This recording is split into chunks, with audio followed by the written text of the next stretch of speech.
So beta, today we are on lecture 5.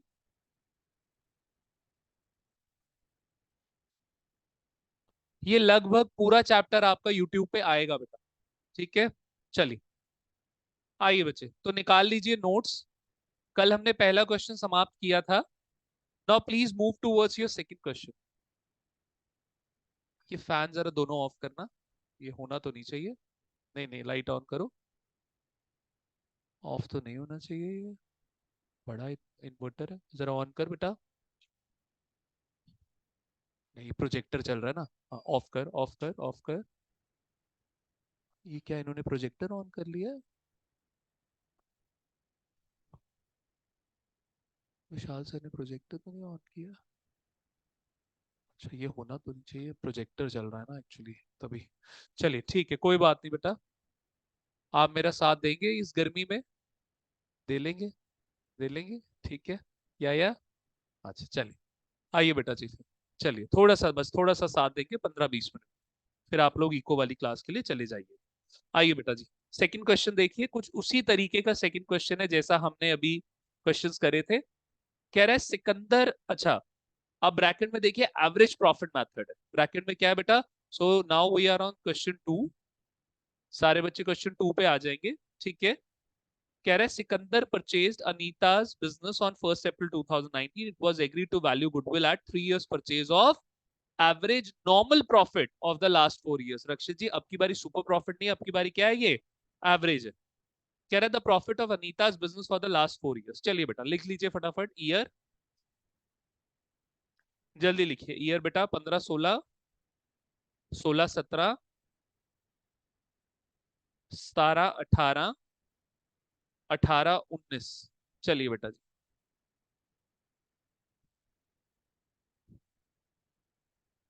आइए बेटा। तो बच्चे प्रॉफिट लिखेंगे आप बच्चे, बड़े अच्छे बच्चे, गर्मी में भी पढ़ रहे हैं। 90,000, 1,60,000, 1,80,000 एंड 2,20,000, ठीक है। चलिए, आइए बेटा। तो ये हो गया हमारा। अब आइए बच्चे, वही फर्स्ट एडजस्टमेंट पे चलेंगे। जल्दी चलिए, फर्स्ट एडजस्टमेंट पे। ड्यूरिंग द ईयर एंडेड 31 मार्च 2016, 31 मार्च 2016 मतलब 15-16, an asset was sold at A profit of rupees 10,000। अगर गुडविल वाले चैप्टर में इस तरीके की एडजस्टमेंट दे देना, एन एसेट। हाँ जी रक्षित जी, या यहाँ पे ध्यान, मेरी तरफ, मेरी तरफ। वहां कहा अश्विन गोंदी, आपके सामने, आप यहाँ पे देख लो, ठीक है। अगर एक एसेट जो है ये बोल दे कि सोल्ड हो रहा है, और आपको ना बताए कि फिक्स एसेट या करंट एसेट, तो आप उसको क्या मानेंगे बेटा? Fixed asset. क्या मानेंगे? फिक्स्ड। अब सर फिक्स्ड एसेट का बिकना ही क्या है अपने आप में? एबनॉर्मल। और सर उसके ऊपर अगर प्रॉफिट हो रहा है तो वो क्या हो गया? Abnormal income. तो बच्चे फटाफट यहाँ पे माइनस कर दीजिए, minus profit on sale of, profit on sale of fixed asset. कितना हो गया बेटा जी? ये हो गया 10,000। चलिए नेक्स्ट देखिए बेटा, उसके बाद क्या बोल रहा है। अच्छा, ब्रैकेट में आप डाल दे बेटा एबनॉर्मल इनकम। रक्षित जी, आप एडजस्ट हो पा रहे हैं ना? ठीक है ना? चलिए ठीक है बेटा। नेक्स्ट देखो बच्चे क्या बोल रहा है। जिस तरीके फिक्स एसेट के ऊपर आपको गेन हुआ, नीचे वाले में आपको फिक्स एसेट पे लॉस हो रहा है। तो during the year ended 31 March 2017, machine got destroyed in accident and 30,000 was written off as loss.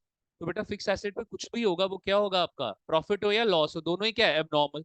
जहां प्रॉफिट एबनॉर्मल इनकम है, लॉस क्या है बच्चे? Abnormal expense. तो आइए बेटा, प्लस कर दीजिए। Loss on sale of machine लिखना है मैं, चलो फिक्स एसेट ही लिख देता हूं। This is your abnormal loss, और एबनॉर्मल लॉस को हम क्या करते हैं बेटा जी? एलिमिनेट। एलिमिनेट करने से वो क्या होगा? आपका प्रॉफिट बढ़ जाएगा बेटा। कितने से बढ़ जाएगा? 30,000 से। चलिए, आ जाइए बेटा, नेक्स्ट देखिए। नेक्स्ट ये क्या बोल रहा है। कह रहा है ड्यूरिंग द ईयर 31 मार्च 2018, यानी कि अगला साल, मशीन डिस्ट्रॉय हुई। मशीन डिस्ट्रॉय हुई, सपोज करिए रक्षित जी वापस, सपोज करिए मशीन क्या है बेटा आपकी? इंश्योर्ड है। क्या है बेटा? इंश्योर्ड, ठीक है। अच्छा देखो जरा, आप इसमें कुछ और है। कह रहा है during the year ended 31 March 2018, firms asset were not insured firm का एसेट जो था वो इंश्योर्ड नहीं था ड्यू टू ओवरसाइट। ओवरसाइट का मतलब क्या होता है? केयरलेसनेस। सर मुझे एक बात बताइए, मैंने ये बिल्डिंग है, इसकी प्रोटेक्शन के लिए मैंने लिया हुआ है इंश्योरेंस। मैंने क्या लिया हुआ है? बिल्डिंग इंश्योरेंस, फायर इंश्योरेंस लिया हुआ है मैंने। वो फायर इंश्योरेंस का मैं हर साल क्या पे कर रहा हूँ? प्रीमियम पे कर रहा हूँ, ठीक है? क्या वो नॉर्मल हुआ है या नॉर्मल हुआ? अभी मैंने बताया था नॉर्मल क्या होता है, कॉन्टिन्यूस, और एबनॉर्मल क्या होता है, नॉन कॉन्टिन्यूस। तो इंश्योरेंस प्रीमियम तो हर साल पे करना है कि नहीं पे करना? तो क्योंकि इंश्योरेंस प्रीमियम हर साल पे करना है, वो क्या हो गया? Normal expense. और नॉर्मल एक्सपेंस को आप क्या करते हो बच्चे? एडजस्ट करते हो, माइनस करते हो। तो यहाँ पे लिखो माइनस इंश्योरेंस प्रीमियम। कायस्ता जी नहीं समझ आया? हर साल देना है ना बेटा हमने इंश्योरेंस प्रीमियम। तो ये क्या हो गया बच्चे? आपका नॉर्मल एक्सपेंस। कितने से माइनस करोगे बेटा? 10,000 से। चलिए बच्चे, इसी के साथ आपका ये क्वेश्चन समाप्त होता है।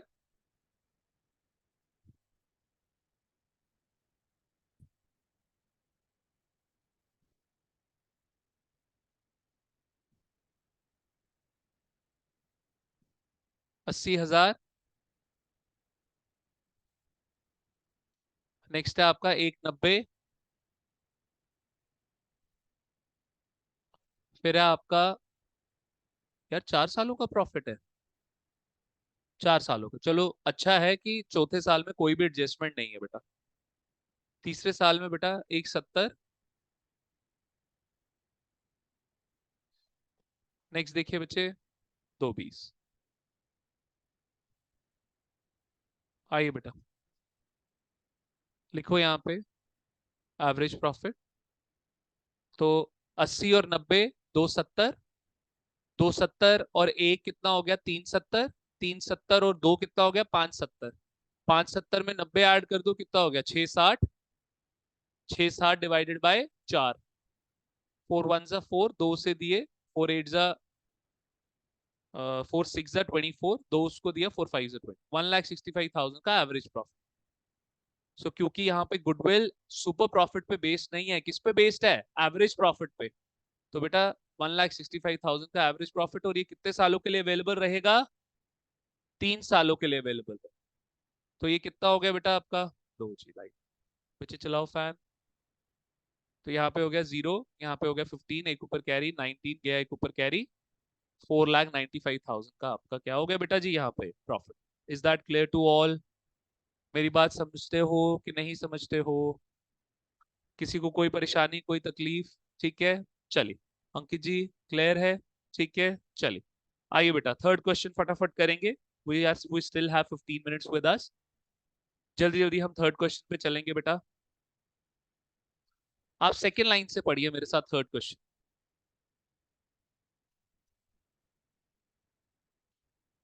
अच्छा, कैपिटलाइजेशन मेथड पे ना मैं सारे बच्चों को इकट्ठा ही लेके जाऊंगा। सो कल मैं पहले, सुन लें सारे बच्चे, कल मैं पहले ये वाले क्वेश्चन शुरू करूंगा। और पुराना बच्चा मेरा कोई भी छुट्टी नहीं करेगा, क्योंकि उनको मैं क्वेश्चंस दूंगा यहाँ पे प्रैक्टिस के लिए। Is that clear? नहीं आओगे तो घर पे मेरा फोन जरूर आ जाएगा। ठीक है, चलिए। आइए बेटा, तो थर्ड क्वेश्चन पे आए। कह रहे यशवी, हरमन एंड आरव, हो गया आपके क्वेश्चन? ठीक है, नहीं हुआ? अयान आपके तो हो गए हैं। ठीक है, चलिए कोई बात नहीं। आइए बेटा, थर्ड क्वेश्चन देखें। आप सेकेंड लाइन से पढ़िए, क्योंकि बाकी सारी चीजें इररेलेवेंट है। सेकेंड लाइन में भी बिल्कुल लास्ट पे आ जाइए। ठीक है, कह रहे for this purpose goodwill is to be valued at twice the average annual profit. यानी कि बेटा goodwill is to be valued at twice, यानी कि ईयर्स परचेज प्राइस कितना है? 2 साल। ईयर्स परचेज प्राइस कितना है बेटा आपका? 2 साल। Twice the average annual profit, यानी कि सर सुपर प्रॉफिट नहीं है, क्या है? एवरेज प्रॉफिट है। ऑफ द प्रीवियस 3 years और 4 years whichever is higher. कह रहा है मेरी बात सुनो, कह रहा है एवरेज ले लो। पहले 3 सालों की, 3 सालों की प्रॉफिट की एवरेज लेना, फिर 4 सालों की प्रॉफिट की एवरेज लेना। इनमें से जो भी हायर होगा गुडविल पर्पस के लिए, उसी प्रॉफिट को क्या कर लेना? चूज कर लेना। Am I clear? तो बेटा आइए जरा, ये क्वेश्चन सॉल्व है, सारे बच्चे सोल्यूशन चेक करेंगे इसका। कुछ भी नहीं है इस क्वेश्चन में, तो एडजस्टमेंट भी नहीं है यार। पहले 3 साल कौन कौन से हो गए? 31 मार्च 18, 31 मार्च 17 और 31 मार्च 16, तीनों सालों का प्रॉफिट ऐड किया, कितना आया? 1,09,500। उसको डिवाइड किया 3 से, कितना आ गया? 36,500। सब बच्चे देख पा रहे हैं? Is that clear? फिर बेटा नेक्स्ट वाला देखो, अब 4 सालों का प्रॉफिट लिया तो पिछले 3 साल तो वही, एक आपने 31 मार्च 15 वाला प्रॉफिट भी लिया 42,200। कितना आया? 15,170 डिवाइडेड बाय 4, कितना आया? 37,925। कितना आया? 37,925। तो कौन सा हायर है, 3 सालों वाला या 4 सालों वाला? 4 सालों वाला। तो बेटा गुडविल पर्पस के लिए कौन सा प्रॉफिट लोगे? 4 साल। हो गया question. Are we done with the third question? आ जाइए fourth. Into years purchase price है बेटा, ट्वाइस द, बोला भी तो था ट्वाइस पे बेटा, इसलिए तो अगर आप नोट्स लाए हो बेटा मैं आपको फिर वहां पे अंडरलाइन करवाऊं। ठीक है? हाँ हाँ, तो मैंने करवाया तो बेटा। चलिए आइए बेटा। बच्चे वो पार्टनरशिप का एक कॉन्सेप्ट है, वो आगे वाले चाह, हमें तो अभी गुडविल निकालनी है फिलहाल को। ठीक है? चलिए मेरी बात सुनिए, मैं एक आखिरी बारी कैपिटल एक्सपेंस और रेवेन्यू एक्सपेंस वाली ट्रीटमेंट करवा रहा हूँ। ठीक है? आप सारे बच्चे रिवाइज कर लेंगे, रक्षित उसको नोट डाउन कर लेगा। रक्षित जल्दी लिख बेटा। चलिए लिखें बेटा। Capital expense mistakenly held as,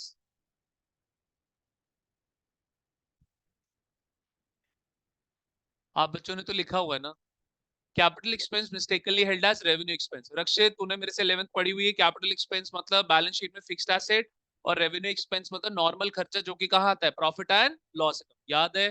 capital expense यानी कि वो खर्चे जो एक बार ही करोगे, बेनिफिट कई सालों के लिए मिलेगा। रेवेन्यू एक्सपेंस मतलब वो खर्चा जो आपको बार बार करना पड़ेगा ताकि बेनिफिट मिलता रहे। याद है ये सारी चीजें? ठीक है, नेक्स्ट देखो। Revenue expense, revenue expense mistakenly held as capital expense। Revenue expense mistakenly held as capital expense, ये मैंने पिछले लेक्चर में कराया हुआ है, बट फिर से एक बार रिपीट कर रहा हूं क्योंकि कल चौथा और जो पांचवा क्वेश्चन मैंने कराना है, कल आपके fourth fifth six seventh eight nine tenth ये सारे क्वेश्चंस खत्म हो जाएंगे, बिकॉज 4:30 बजे मैं सीधे यही क्वेश्चन पे आऊँ। Am I clear? ठीक है, चलिए आइए बेटा। इधर देख बच्चे, मेजर रिपेयर, क्या ये रेवेन्यू एक्सपेंस है या कैपिटल एक्सपेंस है? Major repair, major repair capital क्या हो गया आपका? एक बार ही करना है, नॉन कॉन्टिन्यूस। और रेवेन्यू क्या हो गया? कॉन्टिन्यूस। ठीक है? लेकिन कैपिटल एक्सपेंस भी नॉर्मल होता है, रेवेन्यू एक्सपेंस भी नॉर्मल होता है। ये वो वाला है नॉर्मल, अब नॉर्मल मत समझना, दोनों ही क्या होते हैं? नॉर्मल होते हैं। लेकिन capital expense non continuous normal खर्चा, और रेवेन्यू एक्सपेंस कॉन्टिन्यूस वाला नॉर्मल खर्चा। ठीक है? अब कैपिटल एक्सपेंस को गलती से मैंने क्या दिखा दिया? Revenue expense. कैपिटल एक्सपेंस जो कि कहाँ आना था रक्षित? बैलेंस शीट में आना था एज फिक्स्ड एसेट, उसको गलती से कहां दिखा दिया? रेवेन्यू एक्सपेंस मानते हुए कहां दिखा दिया? Profit and loss account. अब क्या करेगा? जब तूने बैलेंस शीट वाला fix asset P and L account में दिखा दिया, तूने अननेसेसरी अपने प्रॉफिट को क्या कर दिया? कम कर दी। ठीक करने के लिए क्या करेगा? वो खर्चा वहां से पी एंड एल से निकालेगा और वापस कहां दिखाएगा? बैलेंस। जैसे ही खर्चा पी एंड एल से हटाएगा, जैसे ही खर्चा पी एंड एल से हटा देगा, प्रॉफिट बढ़ेगा कम हो जाएगा? बढ़ जाएगा। तो इधर देख ट्रीटमेंट, देख इधर ट्रीटमेंट। अब खर्चे को हटाना है मेरे को, इधर देख खर्चे को हटाना है, तो इस एक्सपेंस को क्या करना है मेरे को? एलिमिनेट। जैसे एलिमिनेट करेगा प्रॉफिट क्या हो जाएगा बेटा? इंक्रीज हो जाएगा। समझ गया कि नहीं समझा? ये फायदा है 11th क्लास करने का मेरे से। ठीक है? नेक्स्ट देख। अब वापस कहां पे दिखाया? वापस कहां पे दिखाया? बैलेंस शीट में दिखाया क्या? As a fix asset. और फिक्स एसेट के ऊपर क्या चार्ज होता है?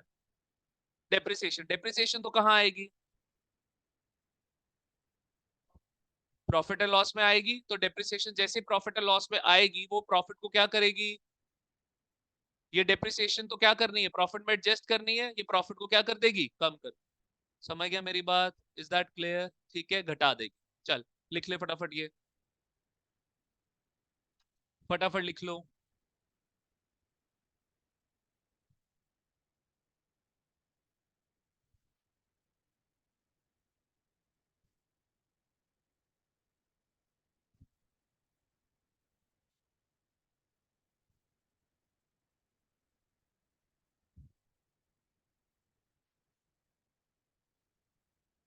एक सेकेंड।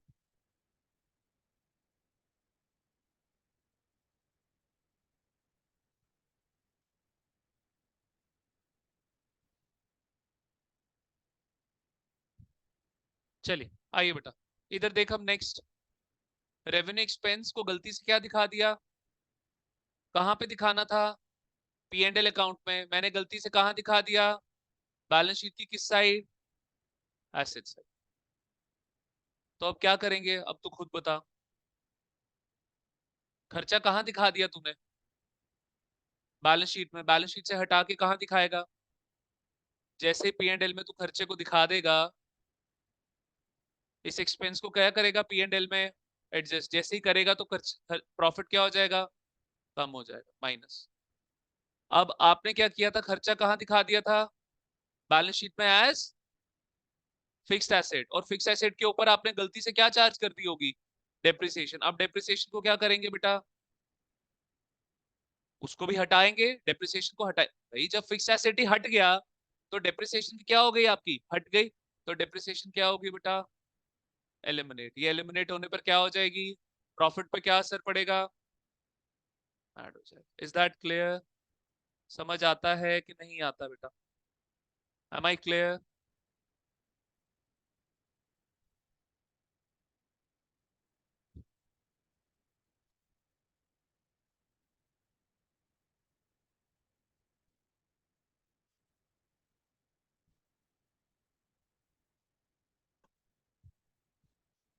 समझ आया? अब ये जो चार्ट मैंने तेरे को कराया, इसी पे बेस्ड मैं कल फोर्थ फिफ्थ क्वेश्चन जो है आपको करवाऊंगा, ठीक है? Is that clear? Free to leave everyone, ठीक है, जाइए प्लीज ऊपर इको की क्लास में, आज का लेक्चर यहीं पे समाप्त होता है, ठीक है? अच्छा, जो बाकी चार बच्चे हैं जिनको मैंने क्वेश्चंस दिए थे करने के लिए, उन बच्चों में से कोई भी बच्चा अगर डाउट के लिए आना चाहता है, मोस्ट वेलकम, आइए मेरे पास डाउट के लिए। चलिए, I am closing the session बेटा।